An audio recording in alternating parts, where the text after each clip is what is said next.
Hey everybody, welcome to the Kino Twitch stream where we're going to be running through a conversation about episode 3 of Obi-Wan Kenobi. We will be discussing spoilers here, so we're assuming that everybody has just come from watching that show, and we look forward to having a bit of a conversation about what we've just seen, highlights, thoughts, reception, and if you've got anything you want to contribute, throw it up in the Twitch chat.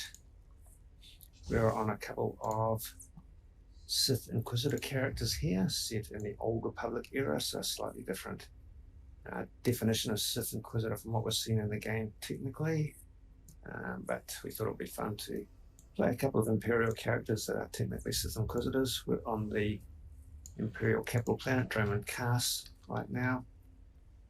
This was one of the first planets that we experienced in Star Wars, the Old Republic, and it still has fond memories, quite a different set of fond memories to the Jedi capital of Tython, where the Jedi Academy is based. But it was quite striking to move from Korriban, the ancient home of the Sith, to Dromund Kass, the current seat of power. Because this planet has a really, really interesting ambience. It's the first time I sort of encountered a rainy environment.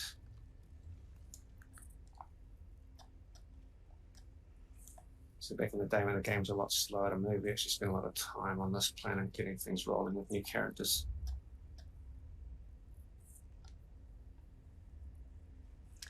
Hey, Fred. There. All right, I've just got a slight lag on chat on my end, but good to see you. Thanks for joining in. Alrighty, so we're doing things that we're relatively familiar with, so we're kind of doing it on autopilot. Don't expect us to be playing optimally because we're trying to walk, talk, and think all in one hit, and it's a bit of a challenge sometimes, but I think we can do this pretty much on autopilot while we have a bit of a chat about that episode of Obi-Wan Kenobi. Yep. Feel free to type your initial thoughts and things, give us things to sort of react to in the chat. Sometimes there's like little moments that we just have forgotten because we've only been able to watch it once through. Felt like an episode of a couple of different parts, a couple of different sort of chapters within the episode. There's the landing on the planet, which was a lot of dialogue and a lot of exposition, which I enjoyed. It felt like reading a book where you're really engaged and wanting to just learn new information about what was going on. So there's some really, really cool exchanges there between Obi-Wan and Leia in particular, just in those quiet times before things got a little bit feisty. Yep. Let's jump in and start out with personal challenge. All right. We're traveling. Yeah, I knew that every series has to have some episodes that go just a slightly slower pace. But it wasn't the whole episode by any stretch. It was just necessary storytelling, I think. Yeah. I did enjoy that. I did enjoy that information gathering, that information sharing. There's some really, really cool moments from those opening scenes. We talked about this in our recent podcast, I think. At what point will Leia learn about Padme from Obi-Wan? And we didn't get that in its entirety, but we certainly saw her become aware through her ability to read people on whatever level that Obi-Wan knew Padme before she died. Yeah. It's a bit busy here today. So yeah, we need some Mandalorians to kill. If anyone's wondering what's going on here, we Imperial Inquisitors, where this quest we're on now is actually to hunt down and kill Mandalorians, interestingly.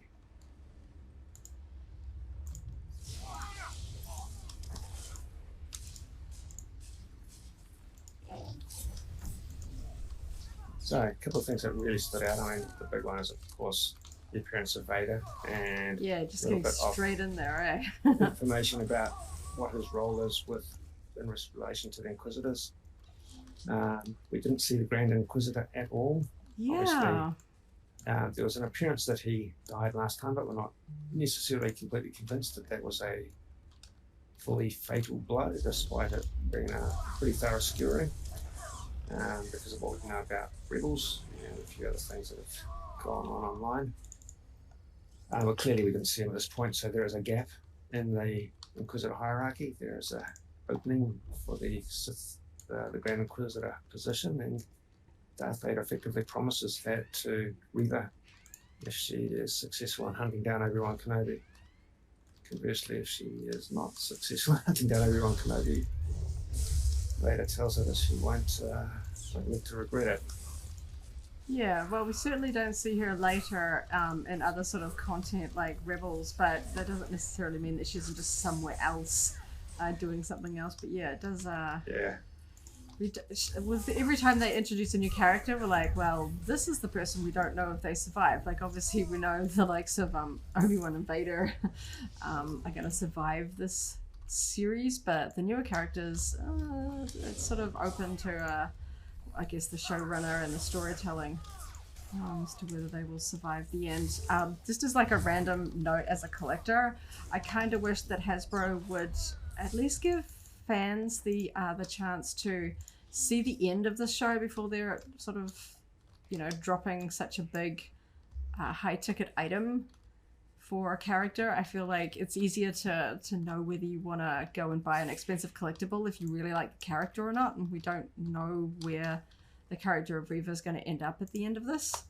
I know she's the most significant character, but I'm not actually even convinced that she was just the best lightsaber from amongst the Inquisitors. Yeah. Anyway, that's a different conversation, I think. One thing I almost chuckled about. Yeah, tell me where we're going. Valancourt? No, we'll go Friends of Old at the top.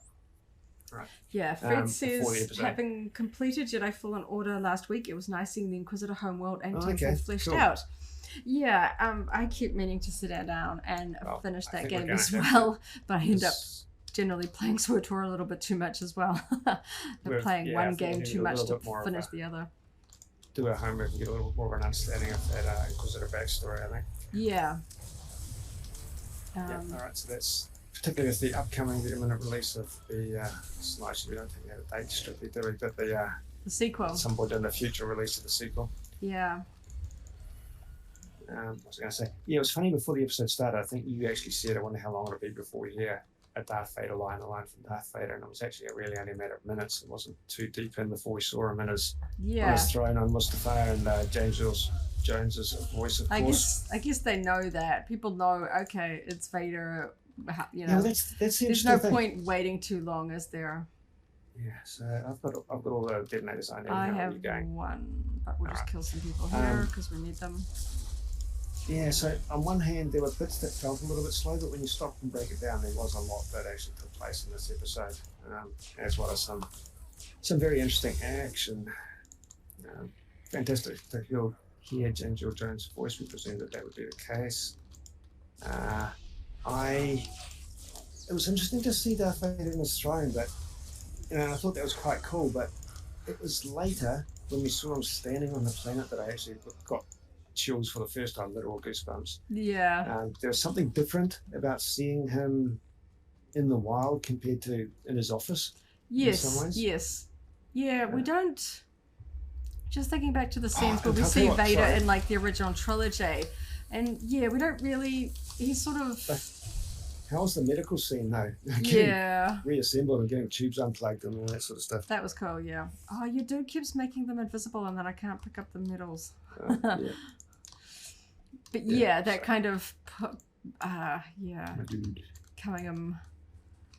Putting them together. Have you got what you need? Yes, I do now. All right. So I really enjoyed that medical scene. It was a fantastic level of detail. It didn't serve a lot of purpose. I think it just really give us eye candy in terms of showing, well, that's the thing. Like one of my favorite shots was always that very slow putting on the top piece of the Vader helmet in episode 3, and then that sort of that noise where it sort of clicks in and he takes his sort of first breath.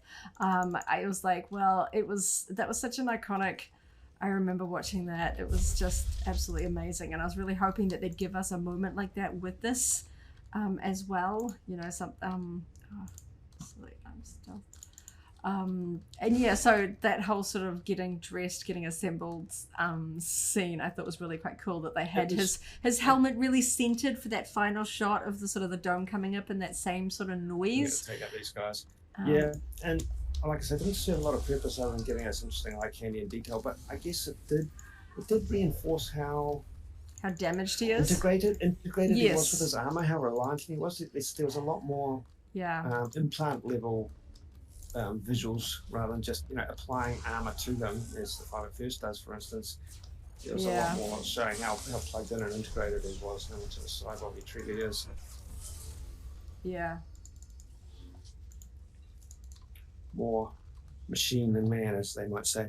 Yes. I wonder if James Earl Jones' voice was AI generated. It sounded a little different. Yeah, it sounded very, very reminiscent of his earlier work. It didn't sound like an older James Earl Jones. I actually thought that at the time as well, to be honest. I thought they had done a lot of work and a lot of practice to make it sound like that, but like you say, yeah, they could be testing the capacity of like they did with Mark Hamill's voice, where they sort of put all the recorded dialogue into the computer and James Earl Jones, not because.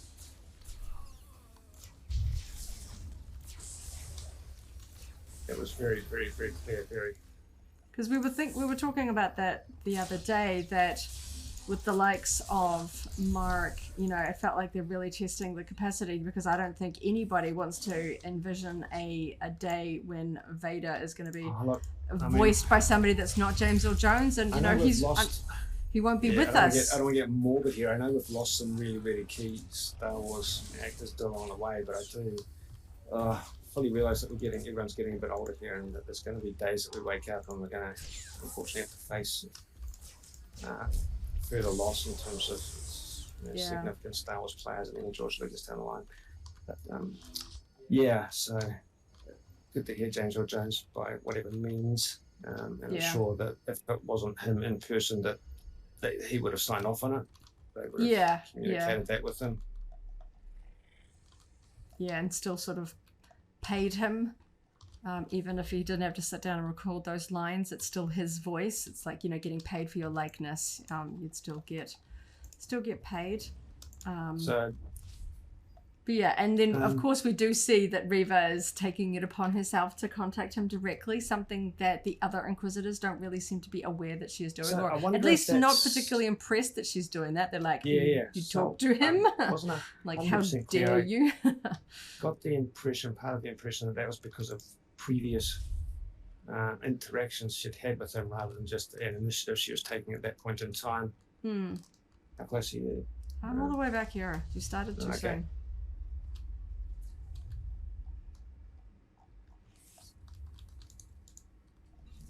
We've done all the bonuses, so we can go straight in. So it was definitely funny how Obi-Wan was giving Leia all the instructions about how to behave to evade detection. That was sorry, I picked those guys up, but it was Obi-Wan that screwed up. He told him off with the steer. Yeah, you can sort of see Leia. She's like, "Oh, you called me by my name." Like, she's like trying not to call attention to it, but you could see that she had noticed, and he wasn't exactly onto it. That was cool. And so Zach Braff played the mole man farmer, driver of the tractor, hover tractor, whatever you want to call it. That's definitely Imperial aligned. You're not sure if he's just like a humble farmer, and then you see the Imperial flag and you're like, well, maybe he's just got it on his truck because he's not wanting to get arrested and showing his support, but then he dobs them into the stormtroopers.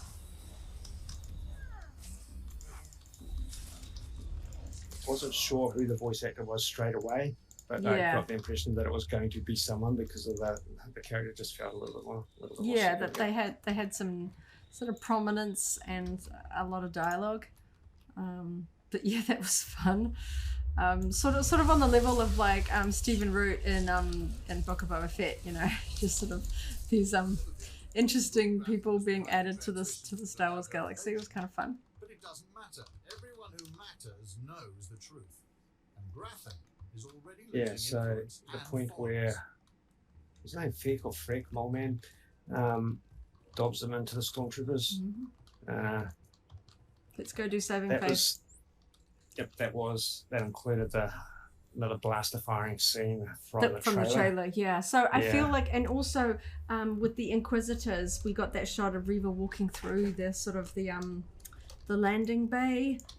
With the shot of like TIE fighters and things overhead. So I feel like yeah. I'd have to go through and watch the trailer, but I feel like that is all of the trailer shots now. But yeah, Fred says, I like the subtle changes to Vader's look. Helmet is a mash of ESB and RO. Armor is ESB, very clean. I don't know where I'm going to put his new helmet when a vendor releases it, lol. Yeah. I swear they're like, let's make some tiny changes so we can technically release a new version. Drive all the collectors nuts with all sort of repaints and retools and things like that. Oh, we just got another respawn here. Run away. Okay, I've got to pick it up.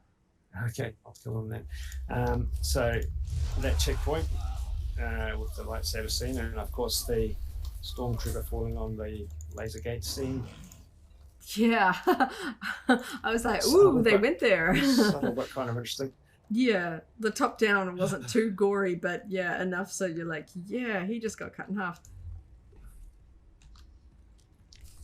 I mean, having played a lot of video games like Jedi Academy, Jedi Outcast, I always have this sort of like, having played a lot of video games where you can basically dismember. What are you shooting them for? You're getting other mobs. I always have this sort of like video game based satisfaction to seeing stormtroopers go down. You're dying too fast. What's that? I want to probably hear a little bit.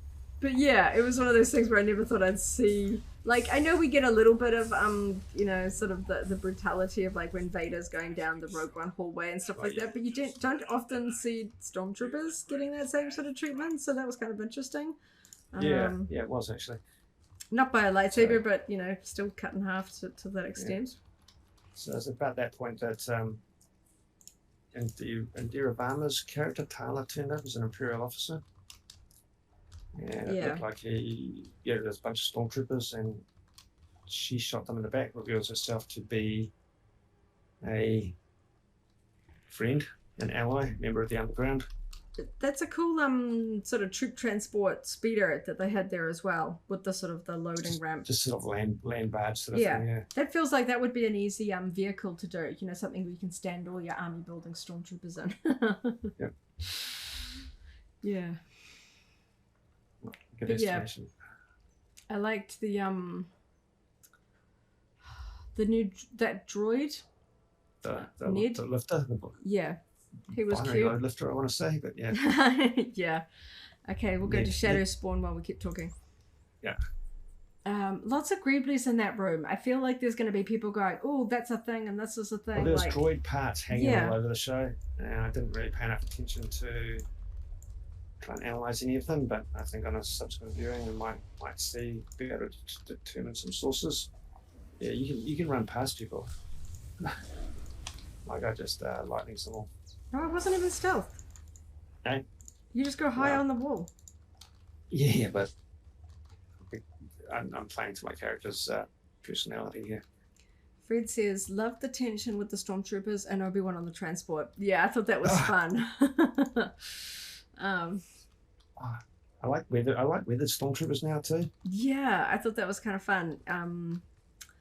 I like the fact that you couldn't quite see, you can't sort of see their expressions. They just, the helmet eyes kind of staring at him. That is a sinister effect. Yeah, you don't know whether they're just kind of like the helmets are just there because their heads are looking down, or they're like just that sort of sinister sort of look on their face as they're kind of, you know, trying to get a bead on him because they're like, hey, why are you out here? Yeah, and the story that he was there, you know, just to sort of introduce him to family because his wife died and all that sort of stuff. Right at the start, it was quite fun to hang on into on the fact that it was going to be a hard to swallow story. It's here. Man, just gotta wait when for it. Mulman said that's a strange story. Yeah. We're waiting for it to respawn, are we? Yep. Yeah. But yeah, so after they get to the and the Imperial is, well, she's not a fake Imperial, she is an Imperial, as she says that she joined the Empire when she thought they stood for something. Yeah, it's a bit of a Schindler's List thing going on there almost. Yeah, that she's part of the Underground Railroad, as it were, helping people escape out. I thought that was fun. Oh, somebody's getting pummeled. Yeah, why is that guy still standing there? I don't know. There he goes. They're all going to come running back when they let go. But yeah, I was looking at when she mentions that all the sort of notes and things like that. Yeah, I was like, that's cool that there was like a named character. Might not escape these guys. No, just the one. Yeah, like he wasn't sort of like.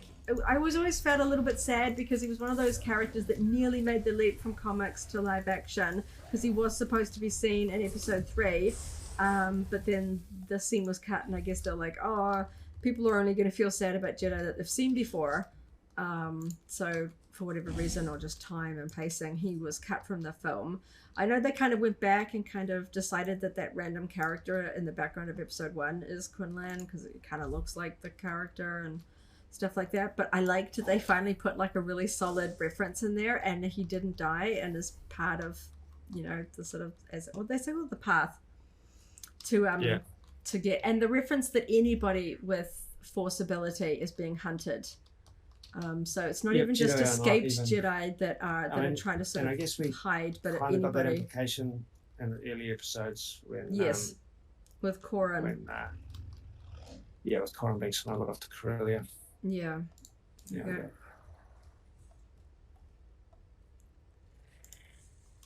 I'm wondering whether people like how much. Just checking. We've got 2 more to go. I've got Victory and Freedom to go. Have I missed one? No, we're still doing this one. Yep. Retrieve the. You have. I've only got Victory to go. Okay, I've missed Freedom. Oh, okay. You've both got to pick them up, and you probably moved or something before you picked it up. I fully understand. Okay, check that one. Where are you? It's just that I was fighting and picking them up sometimes. Mm-hmm. Yeah, that one's clear.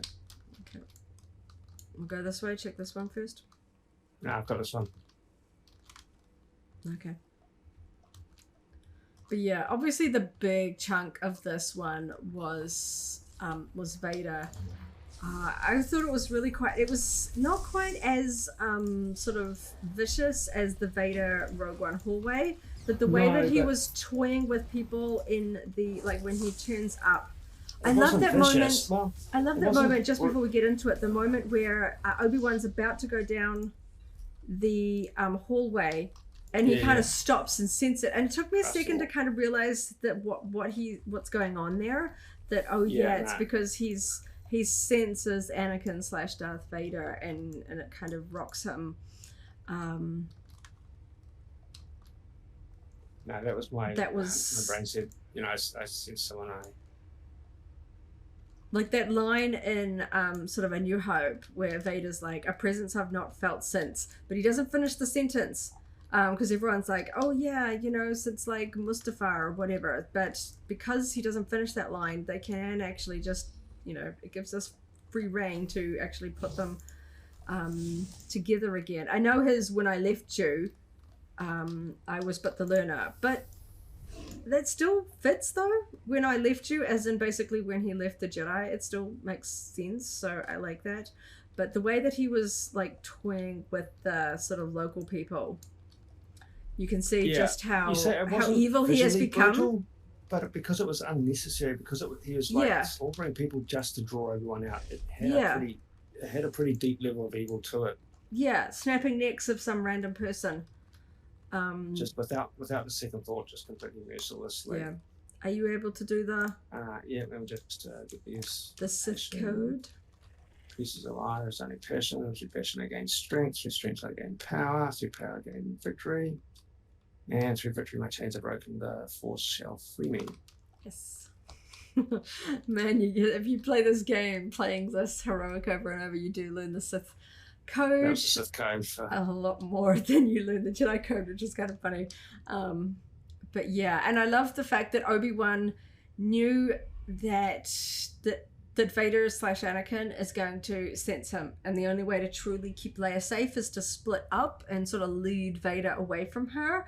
I was sort of worried because obviously Leia is young. She's not entirely capable of looking after herself, but knowing that the Inquisitors want Obi-Wan, they don't really care too much about Leia. Like the scheme to kidnap her was only for sort of the purpose of Obi-Wan. Well, fact, so I don't know how much we will see her going forward.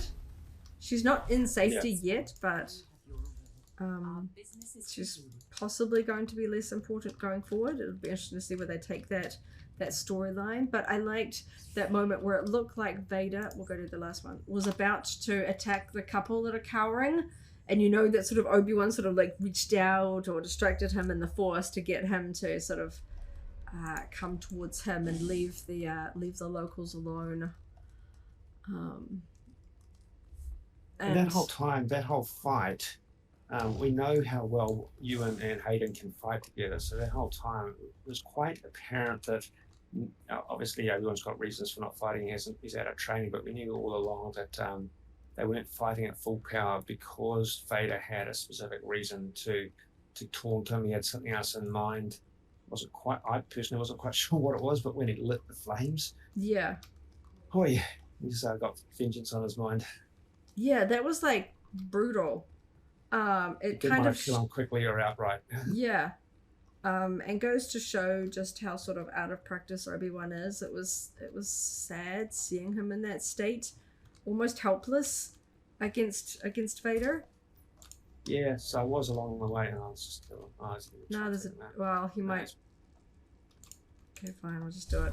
Yeah. This guy respawns so fast, you don't need to fuss with it anymore. But yeah, I was, there felt like something, like you say, in that fight that didn't felt quite, didn't feel like quite right. That it was, that Vader wasn't fighting at the potential we know he can. Oh, clearly, and if we tag this guy in the background, we might get credit for him. Oh, yeah, okay. Don't need to kill him, we'll come back to the gold mobs. Yeah. I was really wondering all along how they're going to play that out, how Obi-Wan's going to convincingly escape. Because this isn't the final episode. Yeah, we did. Cool. I was like, okay, we're really going in. We're having the confrontation here. Yeah. Nuts! I'm gonna hit the cap on tech fragments. Oh, what am I up to? They're easy to get. 10,400. Yeah, I am gonna. They're easy to get. Doesn't matter if you go over the top. No, Shaddaa. Yeah. So Tala shot and reignited the flames, and I wondered, because Vader could leap or whatever. I wondered if Shaddaa were over there. I wonder if that was kind of implying a fear of fire. Vader's weakness as kryptonite as a fear of fire. Well, yeah, I mean, he would make him think about being burnt alive and stuff like that. And yeah, he doesn't want his suit to get damaged. He's probably going to struggle a little bit without his suit. So yeah, you don't want to get burnt again. I'm just going to pick up everything here. Yeah, so far. So Fred says, my only criticism in this episode is the lightsaber battle location. The quarry-like worksite felt too familiar and almost fan film-like. It was minimal, but yeah. Yeah. I thought doing it in the dark I think they just wanted to play with lightsaber effects and silhouettes and shapes. It was just trying to... And it is something that we haven't really seen before. And I guess what they wanted was the sort of the flammable mineral, some way to cause a fire for that scene. Because when he knocked the rocks over, I'm like, oh, they're rocks. I didn't quite understand why he was doing that. It wasn't like it was. Yeah, so and then when he set it on fire, I'm like, oh, okay. So it's like a coal or some other sort of like mineral that's going to burn to do that. Okay, let's just go... Botched interrogation up the top. Yep. But yeah, we see Vader doing sort of force pushing and the lightsabers, it was a mixed media sort of fight, that it wasn't just lightsabers. Yeah, well, see, the thing is that we know that Obi-Wan, in episode 3 was like, I can't kill him, I can't do it.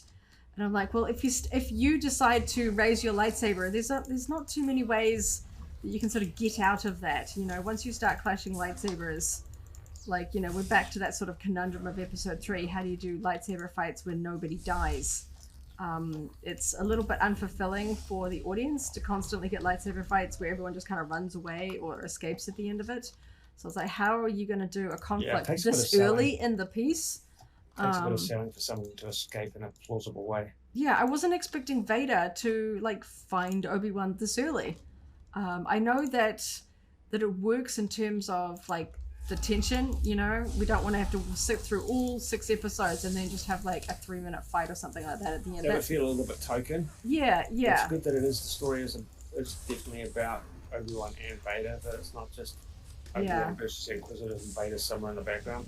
Yeah, because, you know, we didn't really know how much Vader was going to be in this, but clearly he is a major component of it.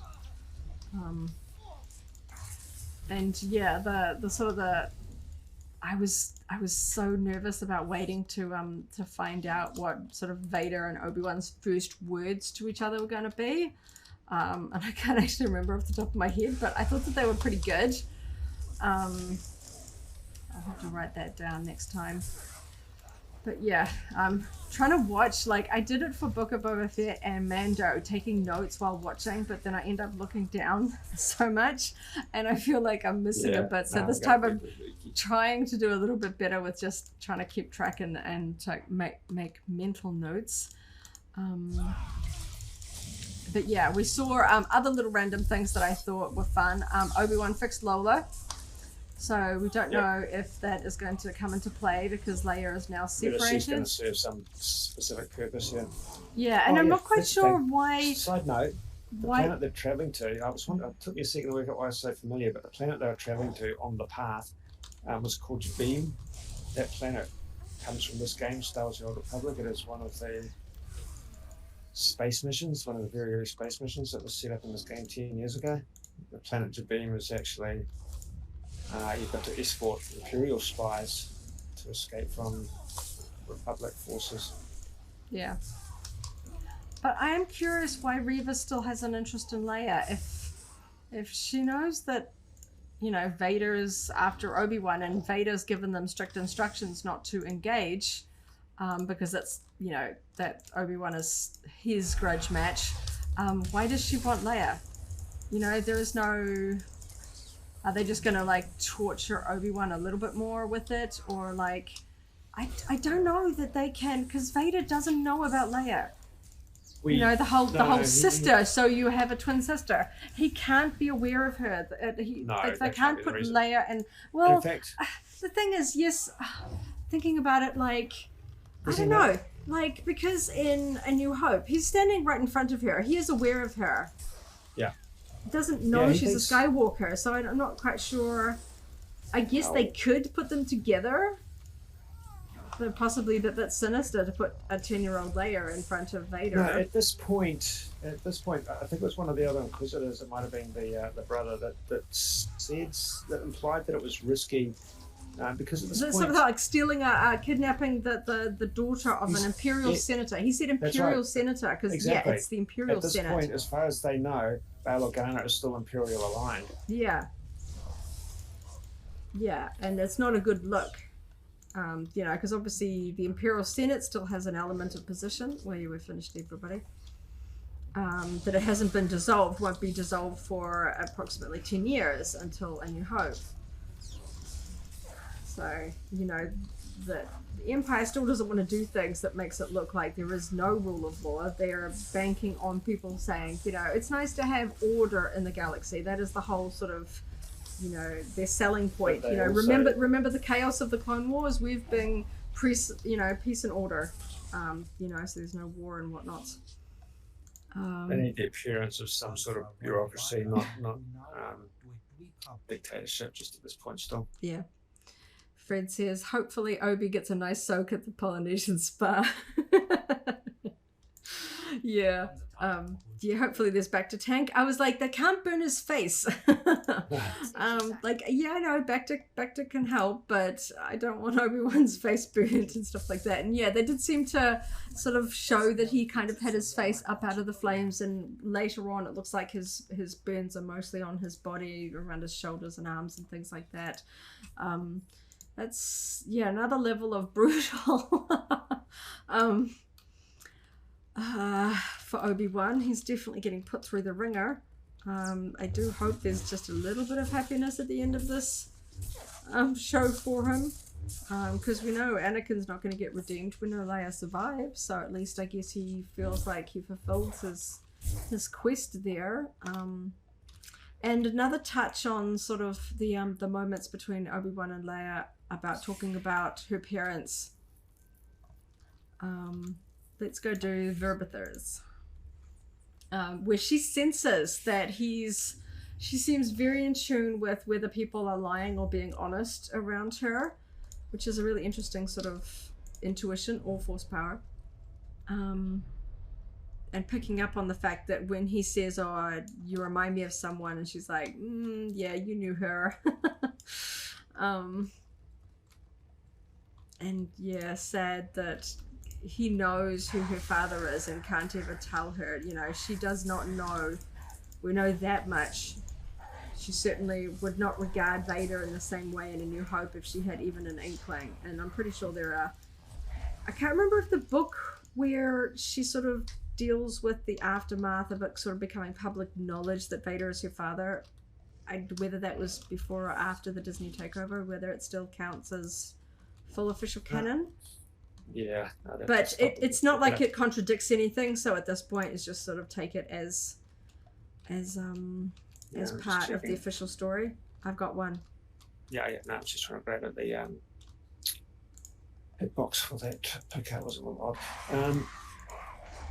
Oh yeah, but just speaking of books, the little monologue where Obi-Wan was talking about his family and his potential brother. Yes. That was a sort of level of detail we haven't seen. I don't know if it's shown up in any of the books. Maybe. Wouldn't it be interesting? Sorry, not to talk over you. Wouldn't it be interesting if we get a little bit of Obi-Wan's backstory in the Tales of the Jedi? They've only, what they say, there was 6 episodes, but they've only hinted at a couple. You know, Ahsoka and Qui-Gon, and you know, I guess maybe it's hard to really break down from the trailer, like the snippets that we've seen, what the other stories might be. It would be kind of fascinating while they've got Ewan in-house to do like young Obi-Wan, you know, because we know we're getting sort of like getting Liam Neeson for an animated series. I think that's really cool. I thought it was fun hearing his voice in the scene where Obi-Wan's kind of like existing line. Yeah, he's like thinking back to moments and stuff like that, and he's you can hear like lines of dialogue that we recognize from the prequels. So it was fun getting a little bit of Qui-Gon in there, even if it's not due dialogue. I like that. Just feels like yet another drip feeding, leading up to the point where he finally does communicate. Fred says, feels like Vader is not at 100% rage level. Perhaps the Emperor is still teaching him in the ways of the Sith to get to that level. We see him in Rogue One, plus I hope Palpatine turns up also. Yeah, man. Like, I feel like he wouldn't need to do anything other than sort of have a conversation with Vader for it to... Well, very OT, you know, he kneels and does a hollow call, and Palpatine could be like, yes, very good, my apprentice, or something. You know, he doesn't have to do that much. Doesn't need to be there in person or anything like that. I would love to see, like, because we know that the Death Star isn't built until Rogue One, like fully built. So it would be fun to see like where Palpatine's sort of his normal house, his normal throne of power would be. We haven't really seen that. You know what I mean? Just think about Celebration and just think about how everyone reacts when McDermott puts on the Palpatine voice. The crowd goes wild. So if that happens on screen with a sort of Palpatine, doing the voice, and so forth, that would be quite insane. Yeah, because post episode 3, he's got a scarred face. They can easily, like, yes, he's a bit older than when he filmed episode 3, but the makeup over the top would mean that it doesn't actually matter what age he is. Like they're still going to sort of make him look about the same. But yeah, that would be really cool getting to see him interact with Vader. Yeah, a couple more of these mobs. Where am I on this? It's quite downward. Oh yes, got 4. Sorry, yes.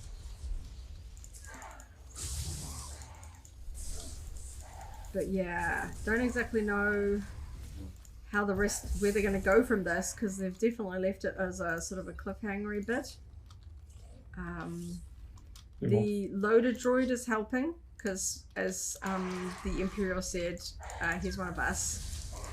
Oh, it was kind of cute the way Leia introduced Lola to him. Yeah. And even though he doesn't speak, he's got some level of understanding. That way he was holding that hammer and the stormtroopers were in the room. Ooh, man, I was waiting for him to like absolutely annihilate that stormtrooper in the face, eh? Yeah. Just like but it was sort of the real cracking, like the gaffy stick movement, you know, just but what was telling that he didn't, it really showed a level of understanding, is not just a grunt.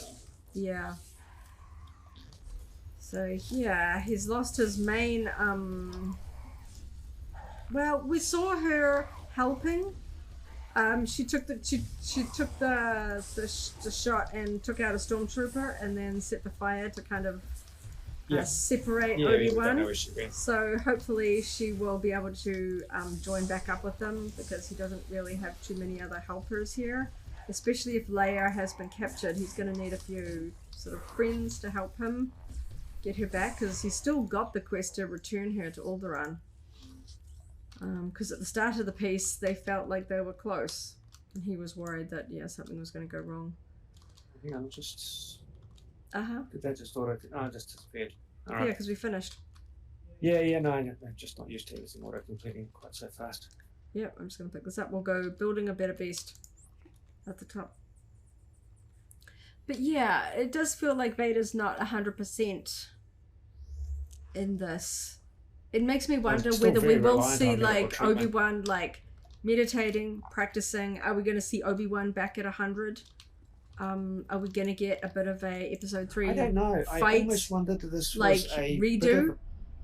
You know, I almost wonder if this was part of the explanation for why the A New Hope fight was a bit tame. Yeah, they're both a bit sore.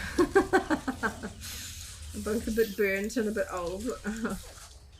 But yeah, I feel like if we just get them being slow, like I think most fans are aware that was just a consequence of just the filmmaking at the time. That if that film was made, that in our heads they move faster, they do more fighting and stuff like that.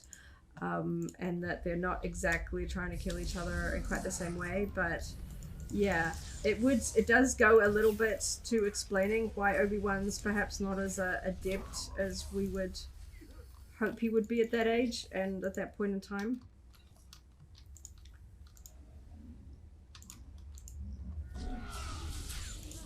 I'm hoping that maybe at the end of this, maybe we see him get some sort of like financial help from Alderaan for returning Leia, so he can go buy his hut. Yeah, well, so he's not living in a rock cave. That we'll see at the end of it. Brea again. Yeah. And that he will actually be on Alderaan. That'd be kind of cool in some ways. Yeah. But my heart just jumps every time they show it, eh? I know, I'm still angry. Death Star, why did you blow it up? It's like it was a small thing not a small thing, but since the time of A New Hope, all the material that we've seen since just kind of has it just makes it all the more awful. We didn't see Alderaan. You just see this random planet getting shot out of the sky, and you're like, oh, that's a shame. Anyway, see how populated and peaceful and pretty, and just the real sort of gut wrench with Leia and her family, because we knew that she must have lost all the family and all the people that she knows there, but we didn't see them, we didn't know them, they didn't have names and all that kind of stuff. And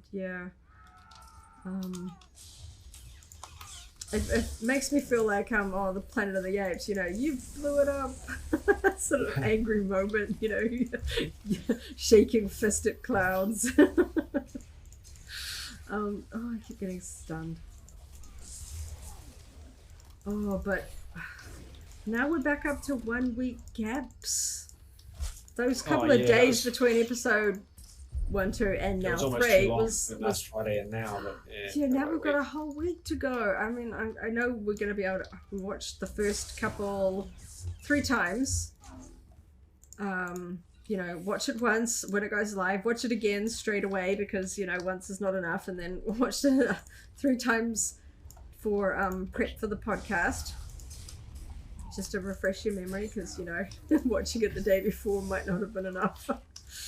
But yeah, we're going to be watching this one a few times, seeing if there's any other little details that we pick up on. In terms of storyline or just little Easter eggs and things like that, because and seeing sometimes there's also just people that sort of crop up on social media and they're like, oh yeah, this thing means this, and you're like, oh okay, or some person that was in it. Fred says, I'm just glad Star Trek Strange New Worlds is tomorrow too. With all of the, getting sort of caught up with SWTOR with Celebration and stuff like that, we haven't been able to sit down and catch up on Star Trek or Stranger Things. So I guess we just got to dive into that to really distract ourselves from the gap from Obi-Wan. And they better have a massive behind the scenes documentary for us to watch when this is all done. I want to see the, on set, with Hayden and Ewan and the Vader suit and all that kind of stuff. Like, I want to see it. Well, behind the scenes material for this will feel really, really like the back hyperspace days in some ways. Yeah. Yeah, so nostalgic. And having the 2 of them on set, working together again, it's going to be so cool.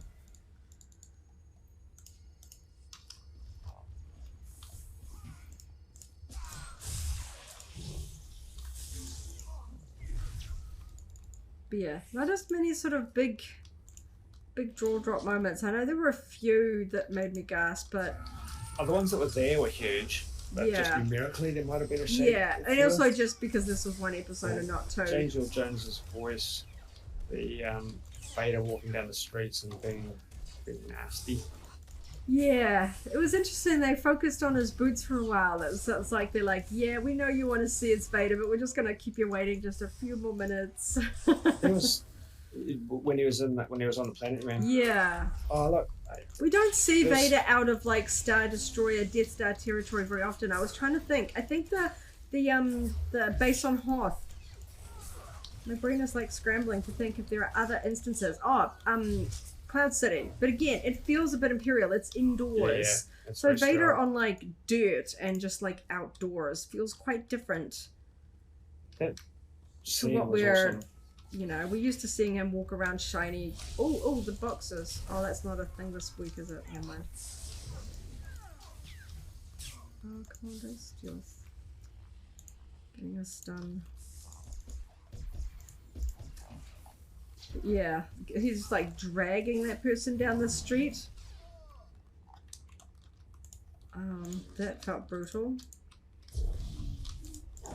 Like, I know that in the modern era they sort of feel like they're trying to make up for the power and the evilness that we know Vader has, but we don't see, like, we see him sort of choking Imperials a few times, but it doesn't feel like quite the level of evil that a Sith is capable of, in the books, and they're just like killing random people, and and I think they're sort of making up for it. Yeah, that he's the bad dude. Yeah, and he's the mega bad dude without really. Yeah, that it's especially now since we know his his back history and his Jedi-ness, and then seeing him just Freddie says, just up in my head, kind of wished Imperial March was played when Vader was walking down the streets. Yeah, maybe they're saving that for a particular moment, hey. And I want to see more in the Imperial base.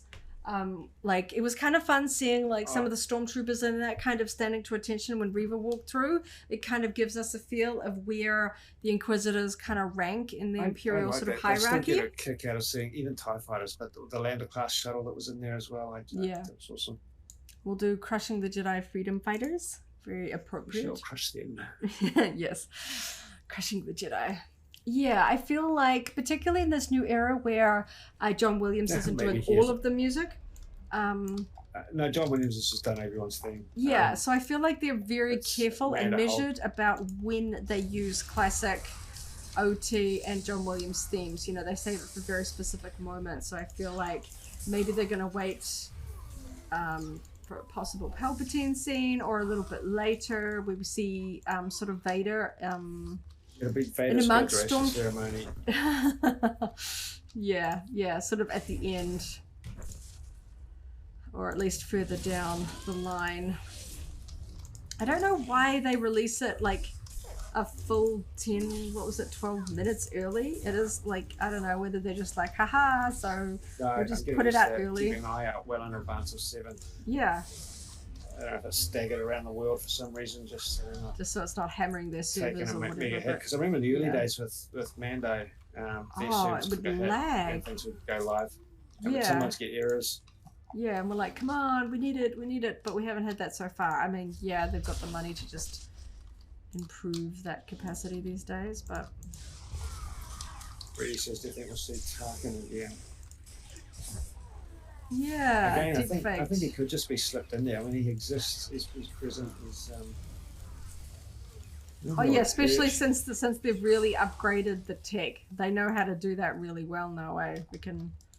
It would be interesting to put him in there again. And I don't think it would hurt the story because it is relevant. He is part of the context. And Leia seems to know him, so it's not, out of the question for there to be some like. Anakin knows him, did you say? Leia. From the Clone Wars. Yeah. Well, yeah, because he goes way back, but yeah, that would be interesting too, to sort of, because he is connected to these characters. In multiple ways. That would be kind of interesting if they brought him in. Perhaps even with a digital voice from the dialogue. Although I don't know. I guess if they go back, they could. I think he's got a specific sort of tone. I don't know if they'd be able to just take Cushing's voice from other movies. Everywhere. Probably. Yeah. I mean, they built Luke's voice out of behind-the-scenes interviews and just use it from on-screen dialogue.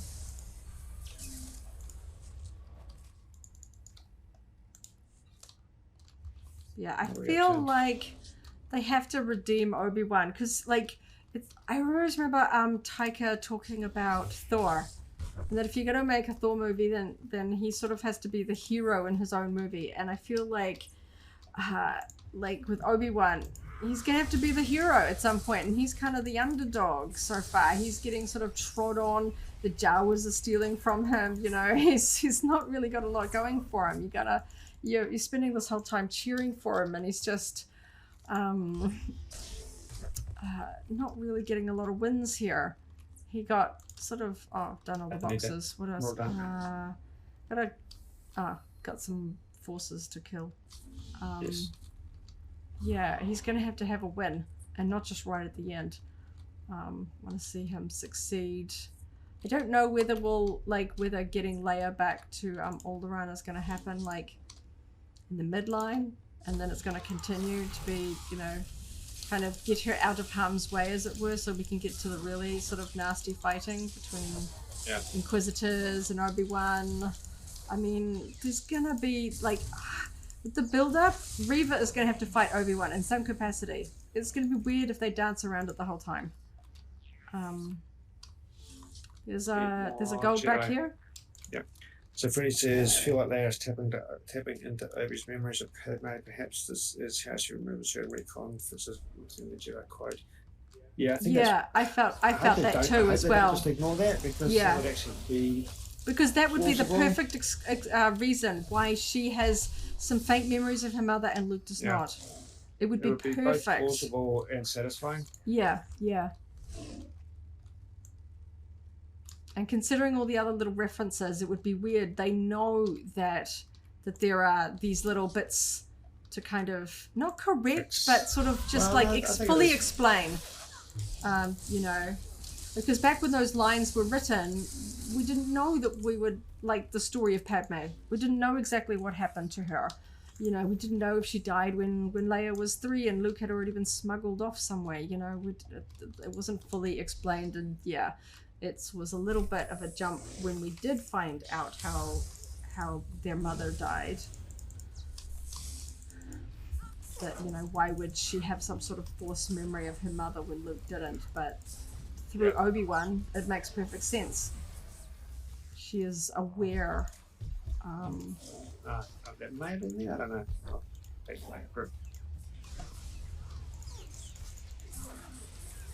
But yeah, they do seem to be, like, they've referenced, not said Padme's name out loud, but they've referenced her quite a few times. Yeah.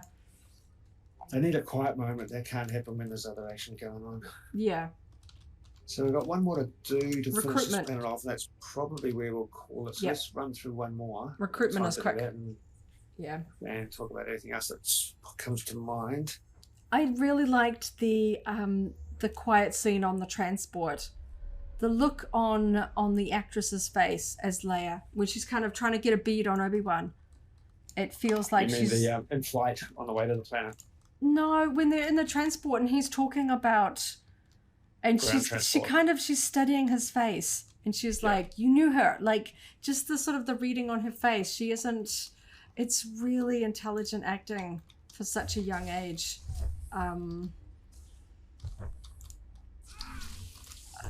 The casting still just is just amazing. I can see a very straight line between some of Vivian's mannerisms and portrayal and Carrie's portrayal and Leia's mannerisms and A New Hope. Like it's some very intelligent directing to get those sort of performances from a young child, and very good acting from her. I really hope that we get to see more of those moments going forward. I know that they're quiet moments, but I really appreciate that. Obviously, there's a part of me as a Leia fan that is always going to be sad that we never got the full amount of Carrie and the Leia storyline in Rise of Skywalker that was originally. I remember Kathleen saying the first movie was for Harrison, the second one was for Mark, and Carrie was going to get the big storyline in 9, and that wasn't possible. And I just felt awful that there was a story there that we were supposed to get if Fate hadn't have had other ideas. And so I feel that there is some sort of, not that it ever makes up for losing Carrie so early, but just getting more to Leia feels it is a tribute in a way, because Carrie contributed so much to Leia's original character.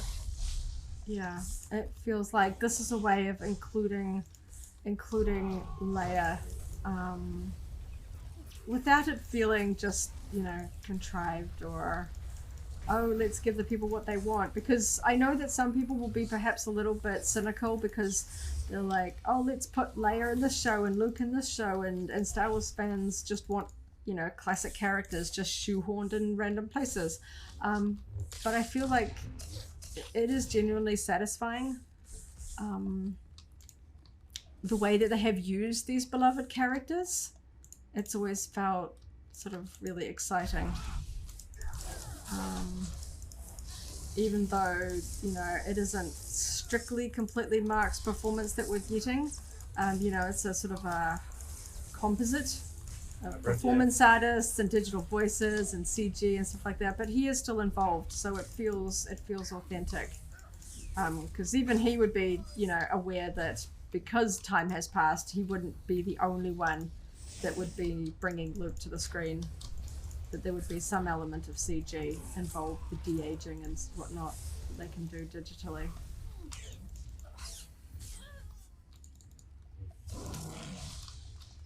But yeah, I do wonder if we will get a little bit more of young Luke as well. Yeah, that was just a token so far. We need one more. Yeah.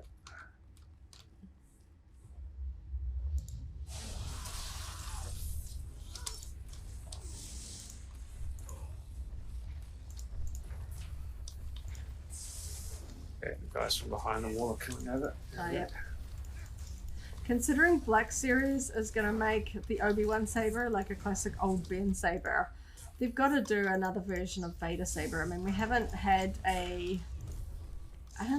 Vader doesn't exist in that sort of new Black Series saber line where you can take the blade off and all that and have the hilt displayed. I feel like perhaps it was just a little bit delayed because they wanted to focus on Obi-Wan and not reveal like Vader's involvement too much. But I feel like after but after all of this, I feel like having seen the walk around of the Hasbro booth at Celebration, they've got to be giving us a Vader one next day. The new stands the Black Series are coming on look really cool. The vertical stands. Yeah, the ability to take the display.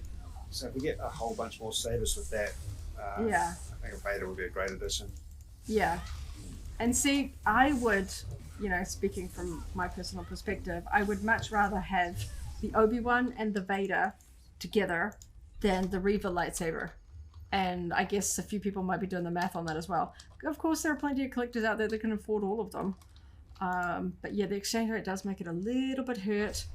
I love that stand. Hope they sell it individually. I know, right? Like, it looks really cool. It's the vertical display is just cool. I mean, I like it more than the horizontal one somehow. Yeah. Sure. Oh, I just dinged again. Yeah, I'm at 80. Finally. Nice. All right, so that was the last thing we needed to do on this planet. Mm-hmm. And I think we're hit most of the conversation points that we wanted to run through as well. Was it? Yeah. Run through. We've been chatting for a little better now. Yeah. So, I enjoyed talking about that, and I do look forward to popping back in and watching it one more time. Yeah. I do hope the final episode is like a good meaty length though.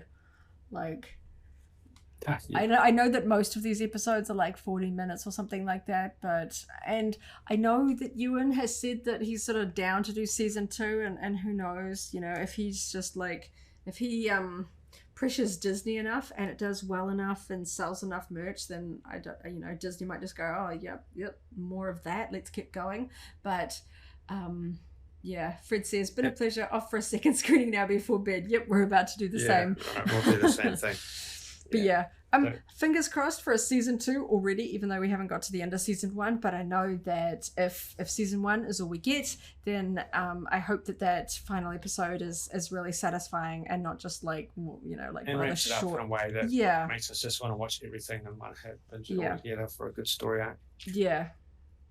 All right, let's sign off. Get back to Disney Plus for another watching. Thanks very much to everybody that's signed in to listen to us talk. Thanks, Freddie, for jumping into the chat, giving us a few more extra bits and pieces to talk about. And we'll do the same thing next week, probably about the same time. It looks like if we're getting episodes around about 7 o'clock, we'll be able to start the conversation a little bit after 8, just to give everybody time to get through it and catch their breath from whatever you see on the big screen. Yeah. So thanks very much for now, and may the force be with you. See you guys. Catch you next week. If you enjoyed this video, go ahead and give it a like, check out our other videos, and subscribe for alerts about new uploads. Thanks for watching, and may the force be with you.